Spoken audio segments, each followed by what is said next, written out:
Morning student, welcome to all of you. चलिए आज हम बहुब्रीहि समास को कुछ इस तरह से समझेंगे कि हम कभी भी एग्जामिनेशन हॉल में कर्मधारय समास और बहुब्रीहि समास में कंफ्यूज नहीं होंगे।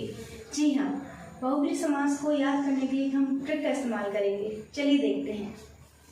सबसे पहले हम बहुब्रीहि समास में एक पॉइंट को याद रखेंगे कि कोई भी पद प्रधान नहीं होता। जी हाँ, समास के 6 भेद होते हैं और उसमें से 5 भेद में या तो उत्तर पद प्रधान होता है या पूर्व पद प्रधान होता है। पर एक बहुब्रीहि समास ही एक ऐसा समास है जिसमें कोई भी पद प्रधान नहीं होता है, कोई तीसरा पद प्रधान होता है। जी हाँ, अब हम इसको याद कैसे रखें ये बात आती है। तो इसको याद रखने के लिए हम इसका एक अलग अर्थ निकालेंगे। ये सिर्फ याद रखने के लिए है। बहुब्रीहि, बहु का अर्थ यहाँ हम रखेंगे बहुत, और ब्रीहि का अर्थ हम समझेंगे बाहर से। जी हाँ, बहुब्रीहि, बहु मीन्स बहुत और ब्रीहि मीन्स बाहर से।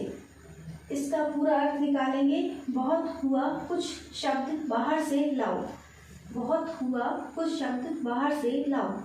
अगर आप इस चीज़ को याद रखेंगे कि बहुत हो गया, ना पूर्व पद ना ही उत्तर पद, कुछ बाहर से लेके आओ, कुछ शब्द बाहर से लेके आओ, ऐसा ही बहुब्रीहि समास कह रहा है। तो आप इसके जब एग्जाम्पल देखेंगे तो आपको बहुत जल्दी समझ में आ जाएगा। चलिए देखते हैं।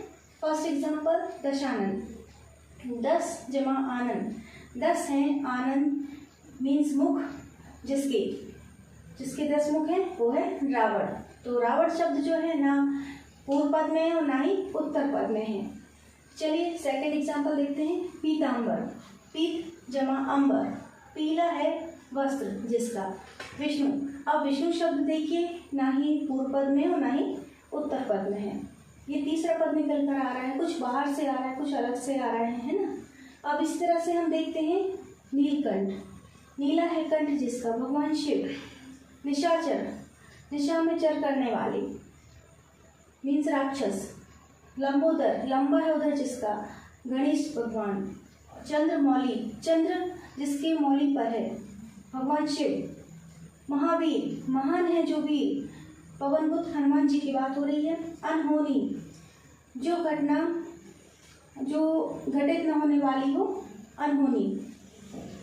इसी तरह से आप और भी एग्जाम्पल लगाइए और देखिए कि जो शब्द ना ही पूर्व पद में है और ना ही उत्तर पद में है, कुछ तीसरा ही निकल के आ रहा है, वो बहुब्रीहि समास कहलाता है। और इस विधि से अगर आप इसको समझेंगे तो ये बहुत जल्दी आप इसको इजीली सॉल्व कर लेंगे।